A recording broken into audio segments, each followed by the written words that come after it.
Bismillahirrahmanirrahim.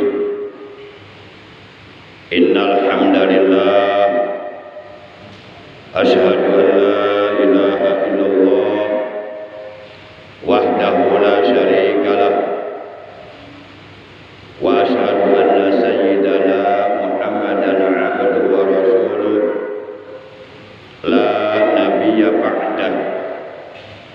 Allahumma shalli wa sallim wa barik ala Rasulillah Sayyidina Muhammad ibn Abdillah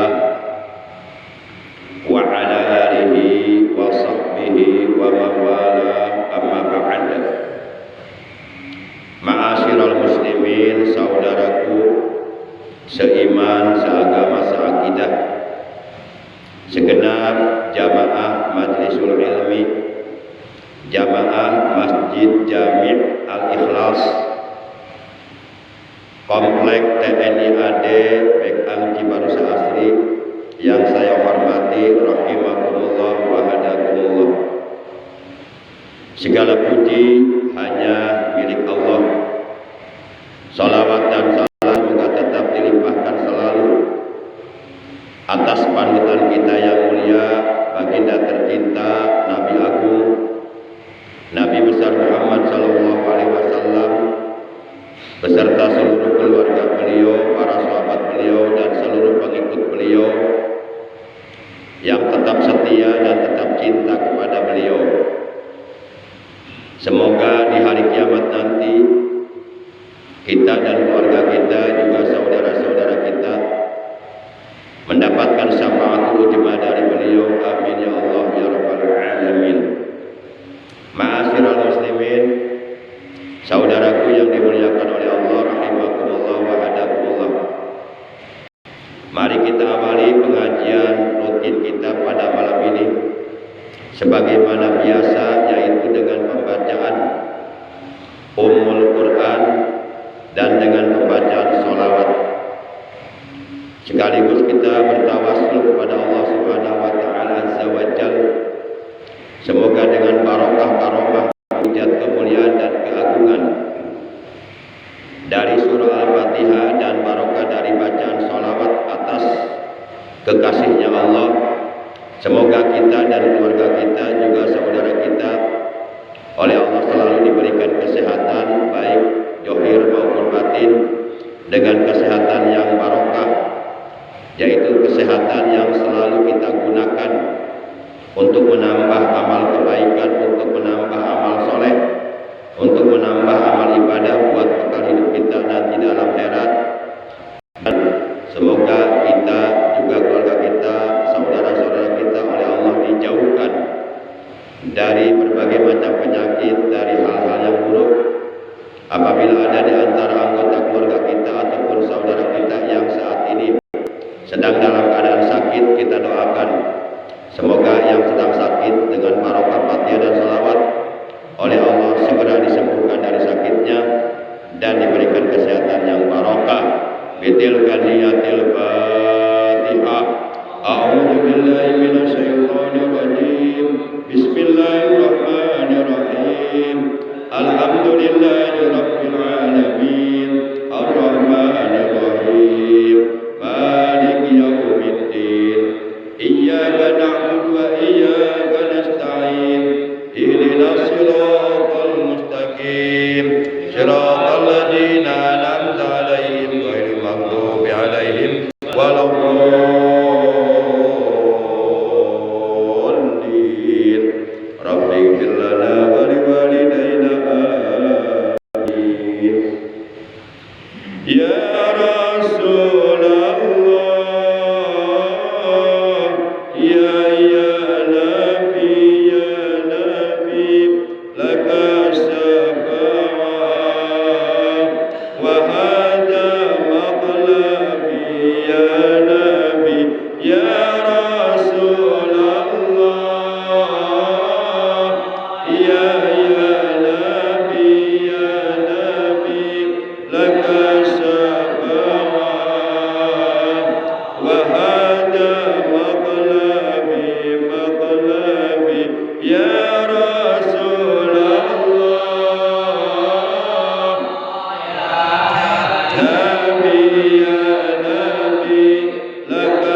وأنت مطلبي مطلبي يا رسول الله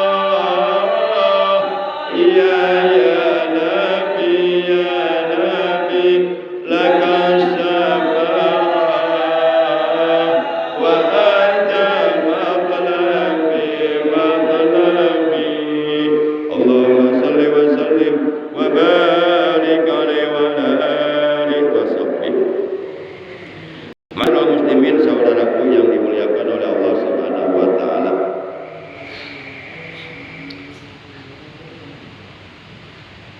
Ada beberapa hal yang dapat menyebabkan amal ibadah yang kita lakukan, amal soleh yang kita kerjakan, amal kebaikan yang kita perbuat selama kita hidup di alam dunia ini, nanti di alam akhirat oleh Allah tidak akan diterima atau ditolak.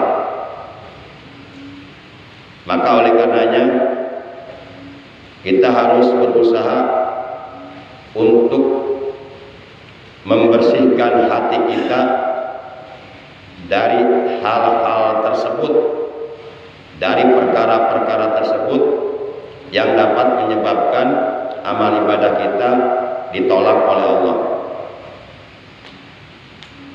Sayang, selama kita hidup di alam dunia melakukan berbagai macam amal kebaikan, kalau di akhirat kemudian ditolak oleh Allah.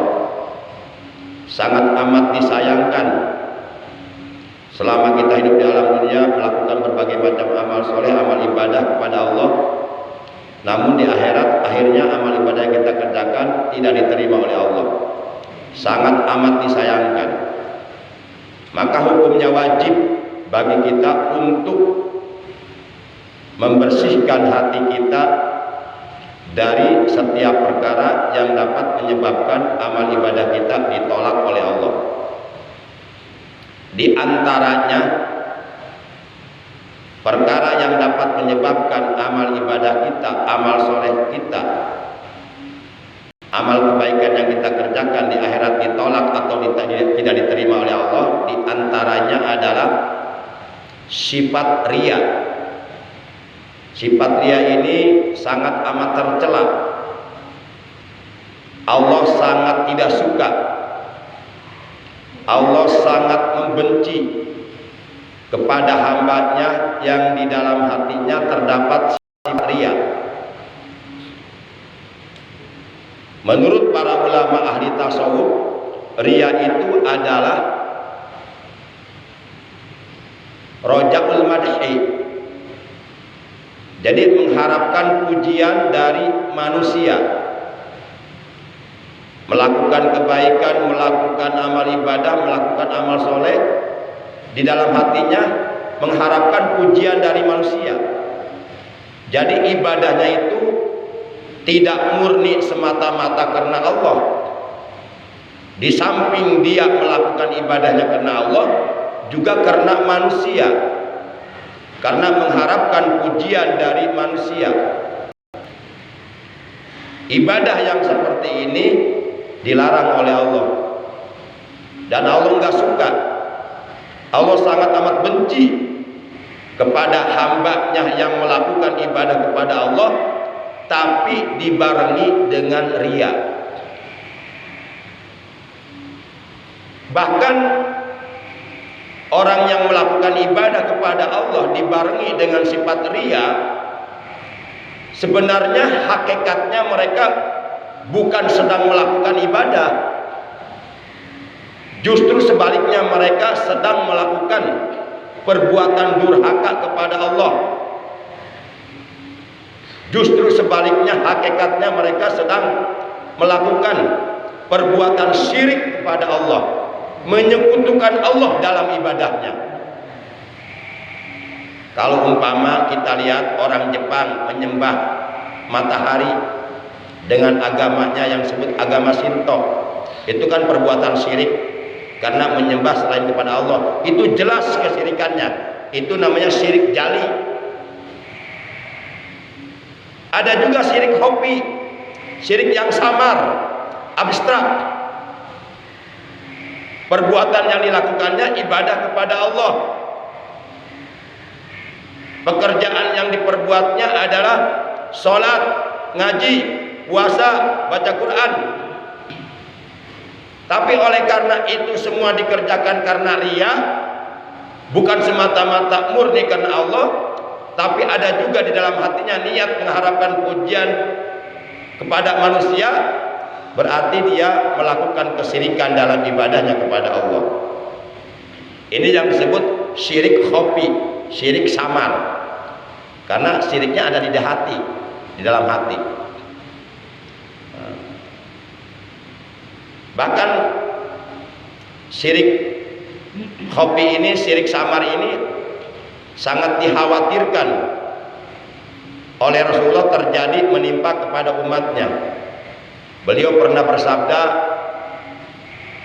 sesuatu yang paling aku takuti, yang paling aku khawatirkan, yang paling aku cemaskan menimpa kepada umat akhir zaman adalah syirik kecil, syirkul asghar. Para sahabat bertanya, ya Rasulullah, apakah syirik asghar itu? Apakah syirik kecil itu?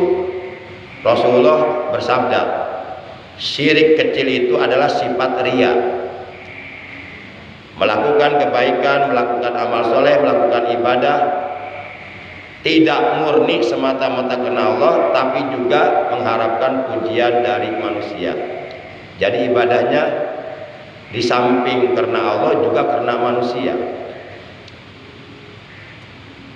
Para jamaah yang dimuliakan oleh Allah Subhanahu wa taala, maka menurut para ulama ahli tasawuf, hukumnya wajib bagi setiap orang yang beriman, bagi setiap orang Islam, wajib hukumnya membersihkan hatinya dari berbagai macam sifat-sifat tercela yang ada di dalam hati.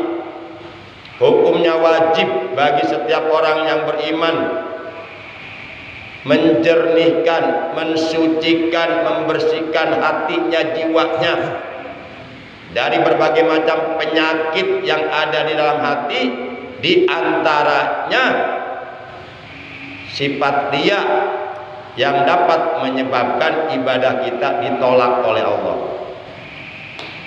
Orang yang melakukan ibadah dibarengi dengan sifat riya, itu nanti balasannya dari Allah di akhirat bukan pahala, tapi siksa.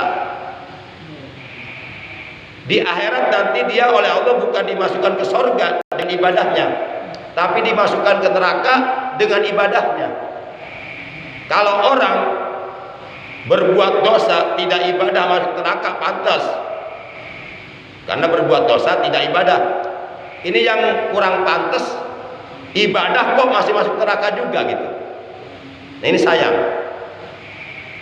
Para jamaah yang dimuliakan oleh Allah Subhanahu wa taala, dalam salah satu hadis, baginda kita yang mulia tercinta Nabi Agung Nabi besar Muhammad sallallahu alaihi wasallam, beliau telah menegaskan dalam sabdanya, innallaha ta'ala harramal jannata ala kulli mura'in. Ini hadis tegas. Kalau diartikan kurang lebih begini artinya, innallaha, sesungguhnya Allah ta'ala yang maha luhur Allah, innallaha ta'ala, sesungguhnya Allah ta'ala, harrama, itu benar-benar mengharamkan, benar-benar melarang, mengharamkan.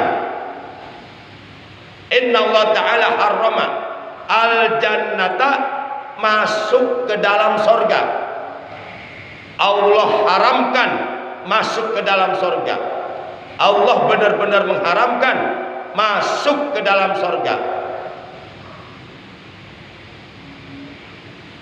Innallaha ta'ala harramal jannata.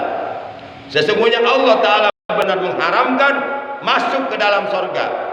Jadi diharamkan masuk surganya. Ala kulli mura'in, atas setiap orang yang melakukan ibadahnya riya. Jadi setiap orang yang melakukan ibadahnya riya, setiap orang yang melakukan amal solehnya riya, setiap orang yang melakukan kebaikannya riya, sebanyak apapun dia kebaikannya, sebanyak apapun amal soleh yang dikerjakannya, sehebat apapun, serajin apapun, segetol apapun, sebanyak apapun ibadah yang dilakukannya, kalau semuanya itu dilakukan atas dasar riya, orang ini diharamkan oleh Allah masuk surga, wajib masuk neraka. Kenapa? Karena dia telah melakukan kesyirikan kepada Allah Subhanahu wa taala, menyekutukan Allah dalam ibadahnya. Maka sekali lagi, wajib hukumnya bagi kita untuk menghilangkan sifat riya. Tapi kalau ada umpama orang nggak pernah ke masjid, misal nggak pernah mau berjamaah di masjid, umpama, kemudian ditanya sama temennya, bro, kenapa sih ente kelihatannya jarang ke masjid atau nggak pernah kelihatan ke masjid? Kenapa sih? Apakah ente nggak sholat? Sholat lah, masa nggak sholat? Saya kan orang Islam, saya kan manusia, saya kan binatang, bukan saya binatang, saya kan manusia bukan binatang. Sholat lah. Tapi kok aku nggak pernah lihat kamu ke masjid sholat? Ya aku sholatnya di rumah lah, nggak berjamaah. Enggak. Kenapa? Takut riya. Nah ini salah besar ini. Salah besar ini. Kalau umpama ada orang enggak mau sholat berjamaah ke masjid dengan alasan takut riya, ini kesalahan besar. Ini kebodohan besar. Ini menunjukkan betapa alangkah dangkalnya pikirannya, betapa alangkah kerdilnya otaknya. Jadi menggunakan dalil agama untuk melaksanakan perintah Rasulullah. Sholat berjamaah itu perintah Rasulullah, bahkan perintah Allah. Ada ayat Qur'annya, ada hadisnya. Sholat berjamaah itu adalah merupakan perintah Allah dan Rasulnya yang wajib kita taati. Kalau kita benar-benar mengaku sebagai orang beriman, wajib hukumnya taat terhadap perintah Allah dan Rasulnya. Kalau kita menentang perintah Allah dan Rasulnya, itu artinya kita telah bersikap durhaka kepada Allah. Orang yang durhaka kepada Allah dan Rasulnya siap-siap menempati tempat kembalinya di neraka. Mana ayat Qur'annya? Mana perintah Allahnya? Mana firman Allahnya yang memerintahkan setiap orang beriman harus sholat berjamaah? Yuk kita buka ayatnya. Masih dalam surat Al-Baqarah. Ya ayyuhalladzina amanu aqimus sholat wa atuz zakat warka'u ma'ar raki'in. Ini ayatnya. Ini ayat Al-Quran. Ini firman Allah.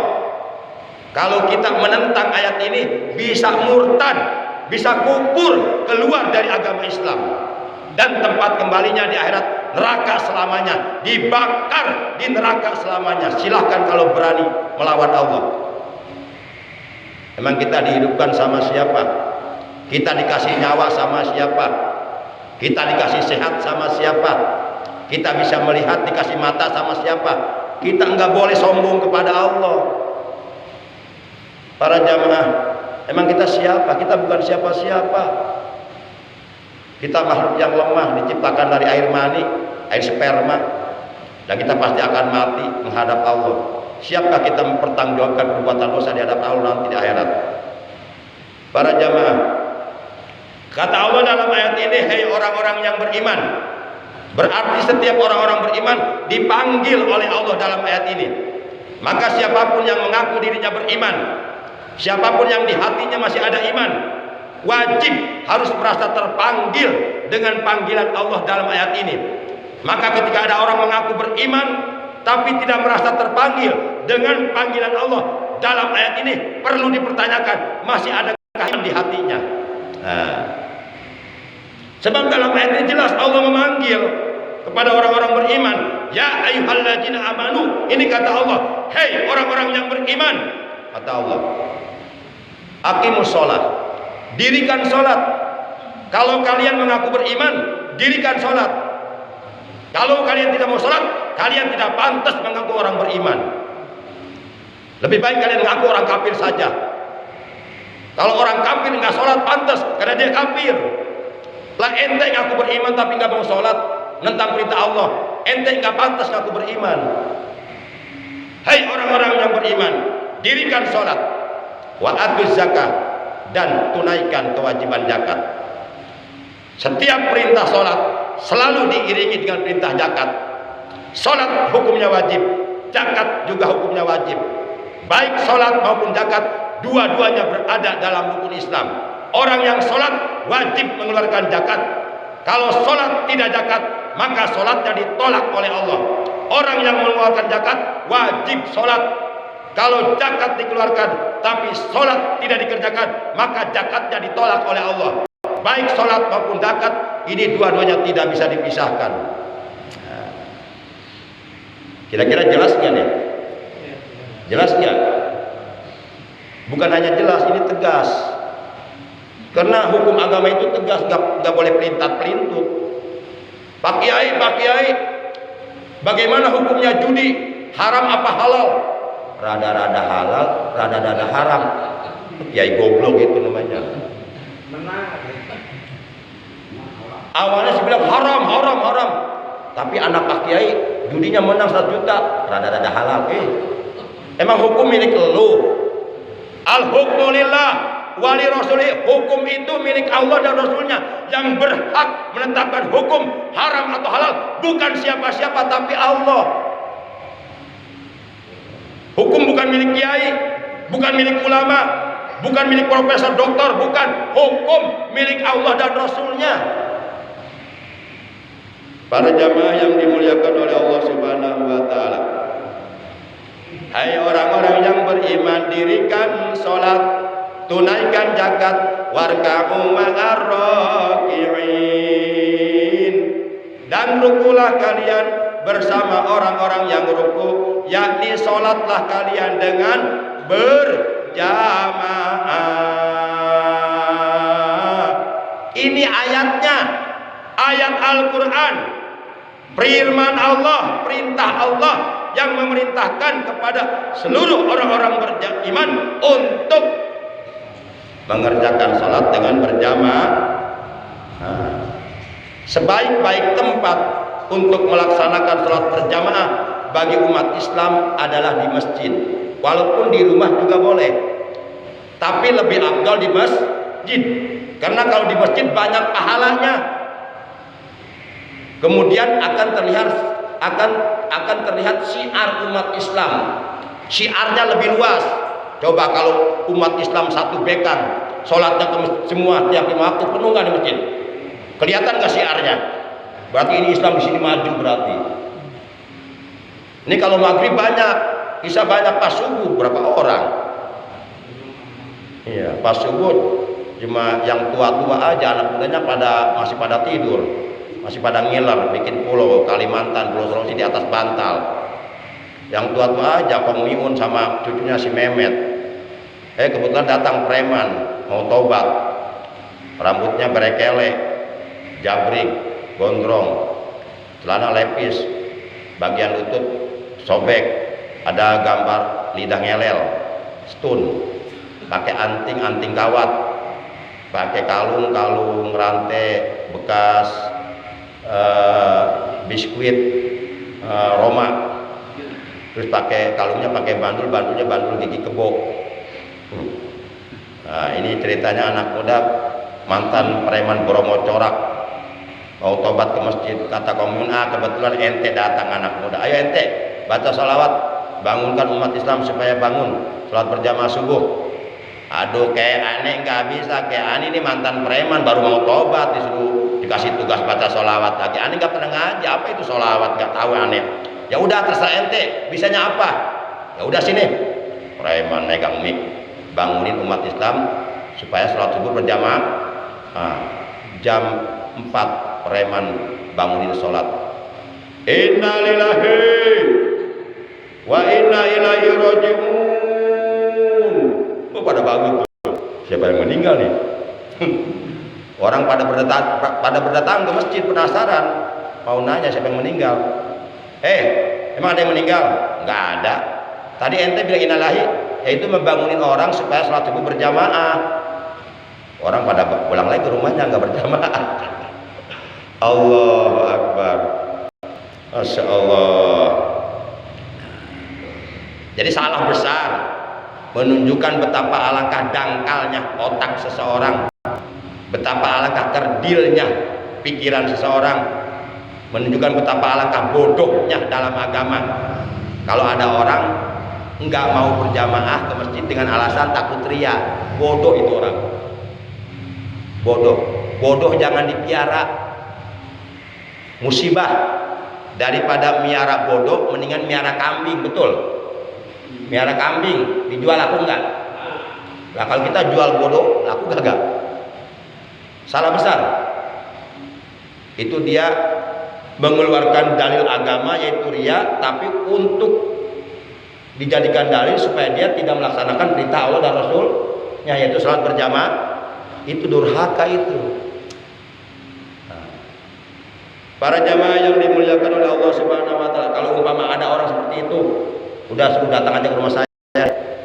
Kalau dia penasaran, ayo adu dalil sama saya, adu argumentasi. Dia punya dalil berapa banyak dalilnya? Saya siap melayaninya. Mau 1 jam, 2 jam, 3 jam, ayo sampai kuat, sampai dia pingsan jadi ayo saya. Kebanyakan dalil pingsan dia, mabuk dalil nanti. Para jamaah yang dimuliakan oleh Allah Subhanahu wa taala. Itu, makanya Rasulullah pernah mengajarkan sebuah doa kepada kita agar hati kita oleh Allah dijaga, dilindungi, dipelihara, dijauhkan, dibersihkan dari sifat riya. Karena sifat riya ini sangat berbahaya, dapat menyebabkan ibadah kita ditolak oleh Allah dan kita diharamkan masuk surga. Doa yang beliau ajarkan kepada para sahabatnya, khusus umumnya kepada kita umatnya, Allahumma inni a'udzubika min an usrika bika syai'an a'lamu wa astaghfiruka lima la a'lamu.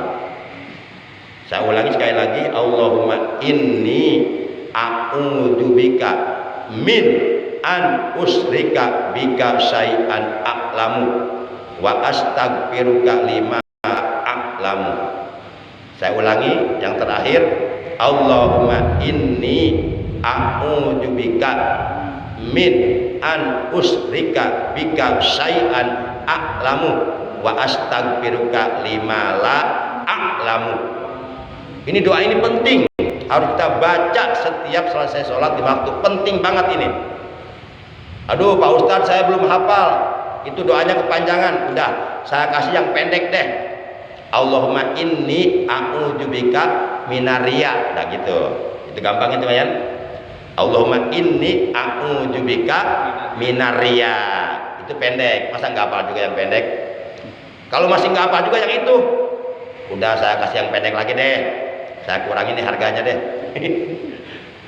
Emang sama siapa sih? Sama temen ini tuh. Gampang lah. Cincai. Yang pendek lagi apa ya? Hah? Apa ya? Udah itu paling pendek itu. Itu paling pendek. Allahumma inni a'udzubika minaria. Artinya begini, Allahumma ya Allah, ini sesungguhnya aku a'udzubika berlindung kepadamu minaria dari sifat ria. Kalau umpama enggak hafal pakai bahasa Arab, emang sih berdoa yang afdal dengan bahasa Arab. Tapi kalau enggak hafal dengan bahasa Arab, boleh bahasa kita, bahasa Indonesia. Ya Allah, sesungguhnya aku berlindung kepadamu ya Allah dari sifat ria. Jagalah hatiku ya Allah, jangan sampai kemasukan sifat ria. Udah aja pakai bahasa kita aja. Nah, gitu. Para jamaah.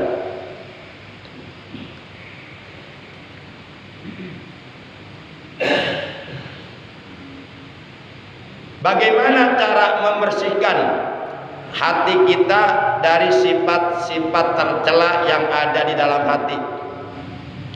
Bagaimana caranya, kaifiatnya, metodenya membersihkan hati kita, menjernihkan hati kita, mensucikan ruh kita, jiwa kita dari penyakit-penyakit hati, dari sifat-sifat tercela yang ada dalam hati. Para ulama sudah memberikan cara. Al-Quran, Al-Hadis, Allah dan Rasulnya sudah memberikan metode. Salah satu di antara metode yang paling efektif dan efisien untuk kita membersihkan hati kita dari berbagai macam penyakit hati yang ada di dalam hati kita adalah dengan melakukan zikir jahar, mengucapkan kalimat la ilaha illallah. Perbanyak kalimat itu. Nanti step by step, qalilan pa qalilan, sedikit demi sedikit, sifat-sifat tercela, penyakit-penyakit yang ada dalam hati kita akan terkikis lama-kelamaan, habis bersih. Ibarat kopi kapal api yang ada di dalam gelas berwarna hitam, kemudian kita hantam dengan air mineral, 1 botol, terus 2 botol, terus 3 botol, terus lama-kelamaan itu kopi jadi bening. Seperti itu. Hantam terus dengan zikir jahar, la ilaha illallah, la ilaha illallah. Terus dihantam terus. Nanti lama-kelamaan bersih hati kita. Itu bukan kata saya, itu ada hadisnya. Hadisnya adalah begini. Wa kana Nabi sallallahu alaihi wasallam yulaqinu hadhil kalimata thayyibata li jami'i sahabati radhiyallahu anhum ajma'in li tasfiyati qulubihim wa tazkiyati nufusihim wa isalib ila hadratil ilahiyah. Adalah Nabi Muhammad sallallahu alaihi wasallam, beliau telah mengajarkan kalimat thayyibah, kalimat la ilaha illallah kepada seluruh para sahabatnya, li tasfiyati qulubihim, untuk menjernihkan hati mereka dari berbagai macam penyakit yang ada di dalam hatinya, wa tazkiyati nufusihim, dan untuk mensucikan ruh mereka, jiwa mereka, wa isalihim ilal hadratil ilahiyah, dan supaya mereka sampai ruhnya kepada Allah Subhanahu wa taala. Ruh yang suci akan sampai kepada Allah, tapi ruh yang kotor harus dicuci dulu di neraka, nggak bisa langsung sampai kepada Allah. Maka yuk sucikan ruh kita, jiwa kita, jernihkan hati kita dengan memperbanyak zikir jahar, dengan memperbanyak ucapan la ilaha illallah. Ini perasaan Isa lama amat. Berapa menit lagi nih? Hah? Ya, 5 menit lagi ya. Isa 5 menit lagi. Hah? Yang satu bilang 4 menit, yang satu bilang 5, yang satu bilang 3 menit. Ini benar semua ya? Benar semua ya? Yang jelas Isa belum masuk kan? Nah itu benar semua berarti. Baik para jamaah yang dimuliakan oleh Allah SWT, itu yang wajib kita hilangkan.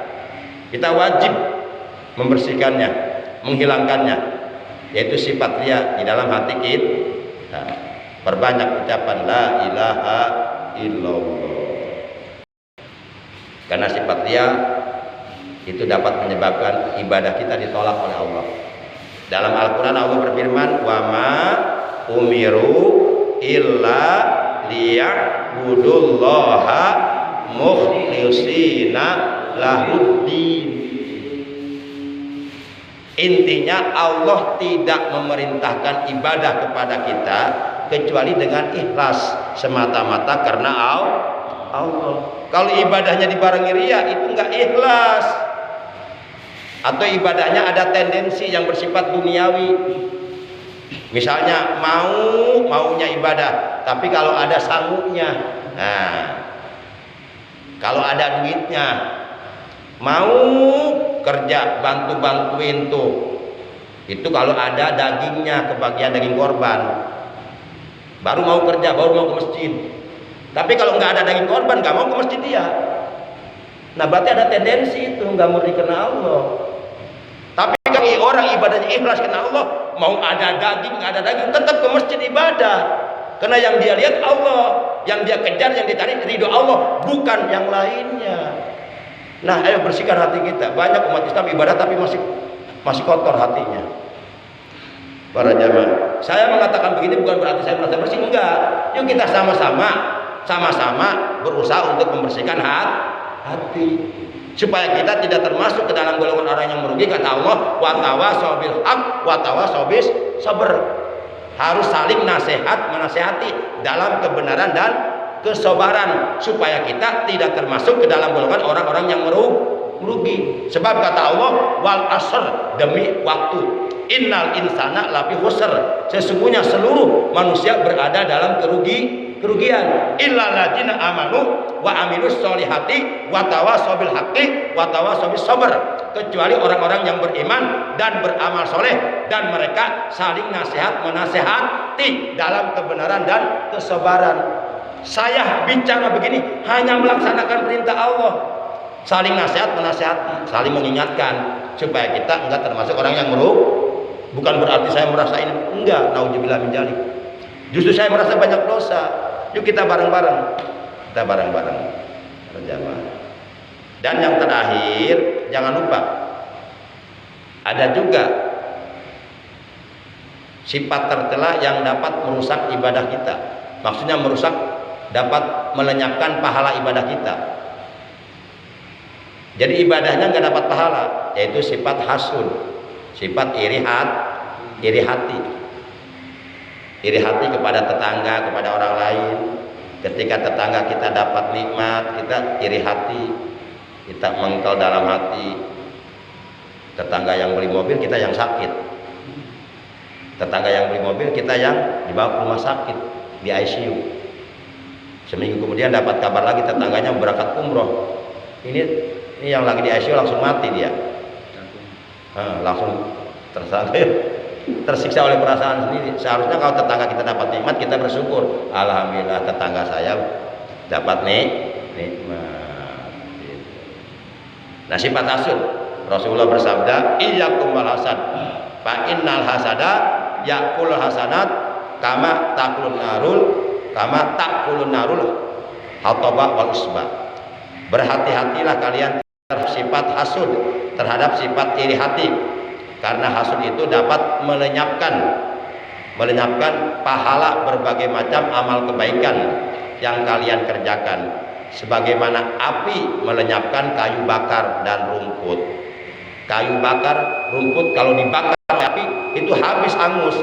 Sama sifat hasud kalau masih ada dalam hati kita, itu bisa melenyapkan berbagai macam kebaikan yang kita kerjakan. Demikian, oleh karena sudah masuk waktu Isya, kurang lebihnya saya mohon maaf. Terima kasih.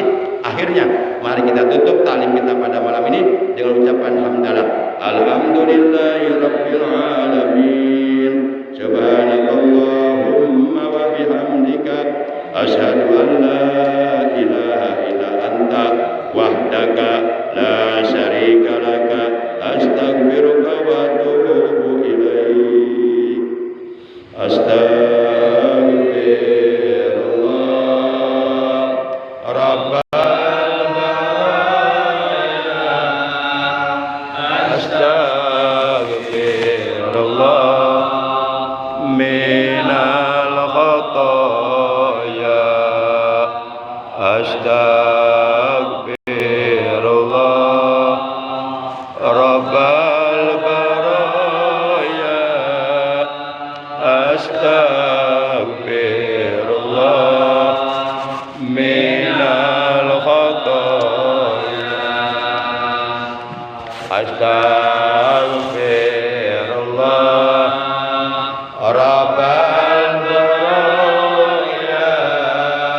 Astaghfirullah minal khataya. Rabbana zidna ilman nafi'an ma'al hidayah. Rabbana ja'alna muqimas salati wa min dzurriyyatina Rabbana wa taqabbal du'a. Allahumma tahhir qulubana, Allahumma tahhir qulubana, Allahumma tahhir qulubana. Allahumma inna na'udzubika min an nusyrika bika syai'an na'lamu wa nastaghfiruka lima la na'lamu. Rabbana atina fid dunya hasanah wa fil akhirati hasanah wa qina adzabannar. Wa sallallahu ala sayyidina Muhammad wa ala alihi wa sahbihi wa baraka wa sallam.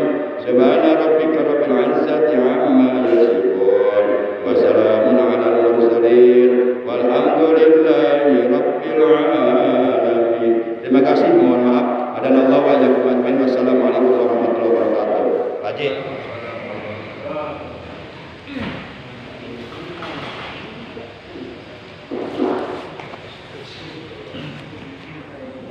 Allah